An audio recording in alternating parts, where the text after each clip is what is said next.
Hello friends, you are most welcomed to our English TGT PGT classes. This is part 4 of English literature MCQ classes. Now let's start. First question. Shelley's poetry used all of the following components for themes except कि शेलीज की pottery में हम हर चीज़ देखते हैं सिवाय इन चारों विकल्पों में से किसके। फर्स्ट वर्शिप ऑफ गॉड, दूसरा पैशन, तीसरा नार्सिसिज्म, चौथा इमोशनल सेल्फ इंडल्जेंस। तो इसका सही विकल्प हो जाएगा दोस्तों worship of God,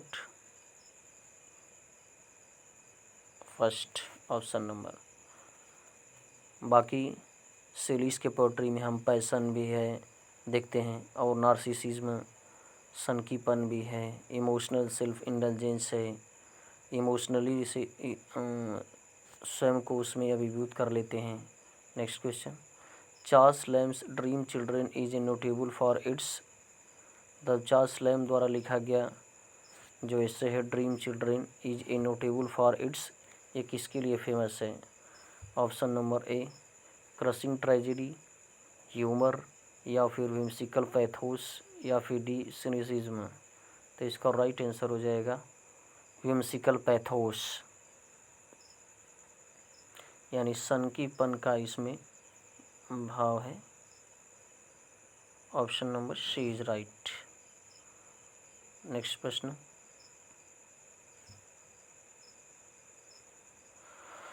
The Victorian age can be dated by which of the following events and years।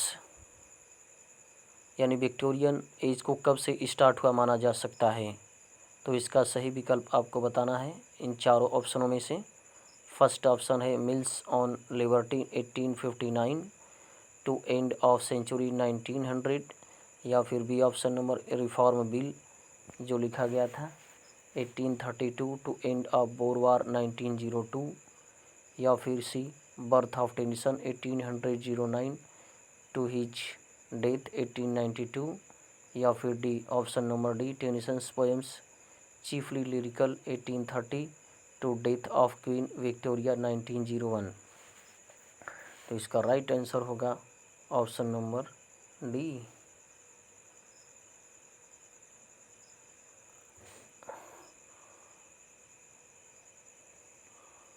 Next प्रश्न। Which of the following works had the greatest influence on the Victorian age. निम्नलिखित में से किन कार्य की वजह से, किन कार्यों ने बहुत ज़्यादा प्रभाव डाला था Victorian as per.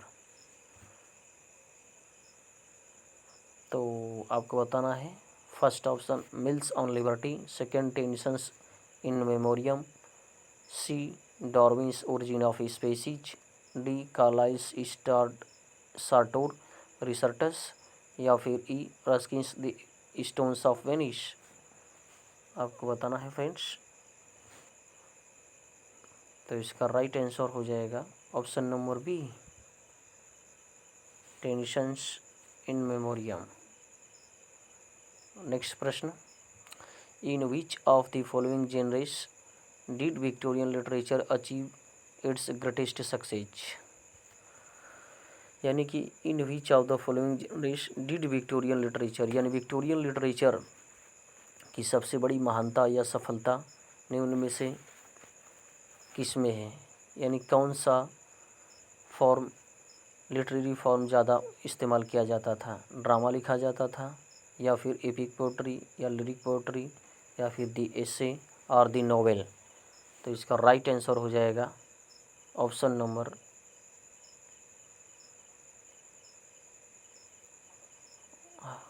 Number E the novel. Novel इस दौरान बहुत लिखे गए थे।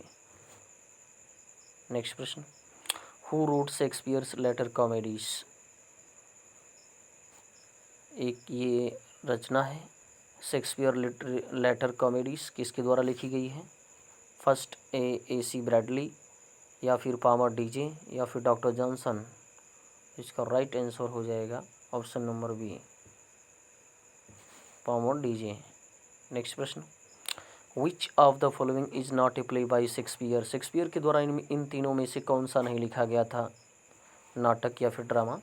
फर्स्ट टेम्पेस्ट, जैसा कि आप जानते हैं बहुत ही फेमस प्ले है, शेक्सपियर द्वारा लिखा गया। पिगमेलियन या फिर किंग लियर, इन तीनों में से किंग लियर भी उन्होंने लिखा था। तो राइट आंसर हो जाएगा इस प्रश्न का पिगमेलियन, ऑप्शन नंबर बी। ये नहीं लिखा गया था इनके द्वारा। नेक्स्ट प्रश्न, who is the author of After Strange Gods. After Strange Gods किनके द्वारा लिखा गया है। First Shaw, second Robert Frost या फिर थर्ड इलियट। इसका राइट आंसर क्या होगा फ्रेंड्स, बताना है आपको। तो इसका सही जवाब हो जाएगा ऑप्शन नंबर सी, इलियट के द्वारा लिखा गया है। नेक्स्ट प्रश्न, हु इज़ द विलेन इन हेमलेट। अगर हेमलेट आपने पढ़ी होगी तो निश्चित तौर पे आप जानते होंगे इसका हीरो कौन है। अरे villain, option A Horatio, B Iago या फिर सी क्लॉडियस। तो इसका राइट आंसर हो जाएगा option number C, Claudius. Who is the heroine of Hamlet. Hamlet drama के अंदर हेमलेट जो हीरो है उसकी हीरोइन इनमें से कौन है। Option number A Cordelia, B Portia. Portia आप जानते हैं फ्रेंड्स, ये मर्चेंट ऑफ वेनिस में थी। सी ओफेलिया। तो इसका राइट आंसर हो जाएगा ऑप्शन नंबर सी, ओफेलिया। अब चलते हैं नेक्स्ट प्रश्न पे। After home the Elizabethan age is named, यानी किन क्वीन के नाम पे एलिजाबेथन एज का नाम पड़ा था। ऑप्शन नंबर एलिजाबेथ फर्स्ट या फिर ऑप्शन बी एलिजाबेथ सेकेंड या फिर सी एलिजाबेथ ब्राउनिंग। तो इसका राइट आंसर हो जाएगा ऑप्शन नंबर ए, एलिजाबेथ फर्स्ट, जो गद्दी पर पधारती हैं 1558 से लेकर 1603 तक। Next question, who wrote Common Pursuit. Common Pursuit किनके द्वारा लिखा गया है। First Lewis F R Lewis या फिर बी सेसिल डी या फिर सी ई एम फोस्टर। तो इसका राइट आंसर हो जाएगा option number A, Lewis F R या फिर F R Lewis. Next question, Paradise Lost is an epic by. Paradise Lost poetry का एक फॉर्मेज है जो एपिक यानी महाकाव्य है, किनके द्वारा लिखा गया था। First A Spencer, second B चौसर या फिर सी मिल्टन। तो ये मिल्टन के द्वारा लिखा गया था। Next question, After Apple Picking is written by. After Apple Picking किनके द्वारा लिखा गया है। फर्स्ट ऑप्शन रॉबर्ट ब्राउनिंग या फिर रॉबर्ट फ्रॉस्ट। तो इसका राइट आंसर हो जाएगा Robert Frost. Next question, Ernest Hemingway wrote Mr Chips, pride and prejudice या फिर the old man and the sea. तो इसका राइट आंसर हो जाएगा the old man and the sea. बहुत ही फेमस नॉवेल है, एक छोटी सी लेकिन काफ़ी अच्छी नॉवेल है दोस्तों। अगर आपको अवसर मिले या फिर टाइम मिले तो ज़रूर पढ़िएगा। The old man and the sea, written by Ernest Hemingway, जो अमेरिकन राइटर थे। उन्होंने the old man and the sea के अंदर एक परिश्रमी और जीजीविषु आदमी के बारे में लिखा है जो काफ़ी बुजुर्ग हो चुका है। और इस नॉवेल की थीम है, मूलतः मोटो है इसका कि a hard laborious person can be destroyed but not defeated, यानी कि एक कठिन परिश्रम करने वाला व्यक्ति परेशान हो सकता है या फिर बर्बाद हो सकता है लेकिन पराजित नहीं। जैसे और सेकंड ऑप्शन जो है प्राइड एंड प्रेजुडिस, जैसा कि आप जानते हैं ये जेन ऑस्टिन के द्वारा लिखा गया था 1813 में। Next question, Intellectual Beauty is written by. Intellectual Beauty किनके द्वारा लिखा गया है। तो इसका सही ऑप्शन हो जाएगा P B. Shelley. Next question, who wrote 20th century views.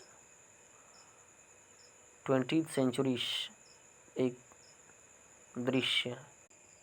Next question, Desert Places is a, Desert Places means क्या है? ए पोयम, प्ले और नॉवेल। तो इसका राइट आंसर हो जाएगा a poem. Next question, the university wits were, university wits क्या थे? First option poets, second playwrights या फिर नॉवलिस्ट। तो दोस्तों ये ड्रामाटिस्ट हैं जो शेक्सपियर से पहले जाने जाते हैं, आए थे। और ये ऑक्सफोर्ड और कैम्ब्रिज यूनिवर्सिटी से संबंधित कुछ ड्रामाकार थे। इस ग्रुप में फेमस ड्रामाटिस्ट जैसे Thomas Kyd, John Lyly, George Peele, Greene, Lodge and Nashe तथा इनमें सबसे बड़े the greatest among them was Christopher Marlowe सम्मिलित थे, जिन्हें स्टेज और ऑडियंस का बहुत ही अच्छा नॉलेज था। ये शुरुआत में ये एक्टर थे, लेकिन बाद में ये प्ले लिखने लगे। तो इसका सही आंसर हो जाएगा option number B, playwright. Next question, William Shakespeare was born in, William Shakespeare कब पैदा हुए थे? ये बहुत ही आसान है, स्ट्रैटफोर्ड अपॉन एवन में 1564 जो इंग्लैंड में है पैदा हुए थे। Next question, Francis Bacon died, Francis Bacon की डेथ कब होती है? इसका सही जवाब हो जाएगा option number B, 1626। Next question, the period between 1660 to 1750 is known as the age of classicism, the restoration, the age of Milton. तो इसका सही आंसर हो जाएगा the age of restoration. Next question, who wrote the pilgrim's progress, pilgrim's progress किसने लिखा है? इसका right answer हो जाएगा option number A, John Bunyan. Next question, the conduct of the Allies is a famous work of, conduct of Allies is a famous work किसके द्वारा लिखा गया? जोनाथन स्विफ्ट, सैमुअल जॉनसन या फिर ओलिवर गोल्ड स्मिथ। इसका right answer हो जाएगा Jonathan Swift. Thanks friends, ये वीडियो समाप्त होता है यहीं पे। अगर आपको ये सेट और वीडियो पसंद आई हो तो आप लाइक करें और चैनल को सब्सक्राइब करें तथा टीजीटी पीजीटी क्लासेस एवं आने वाली भर्तियों में अपनी सफलता की सुनिश्चित सफलता हेतु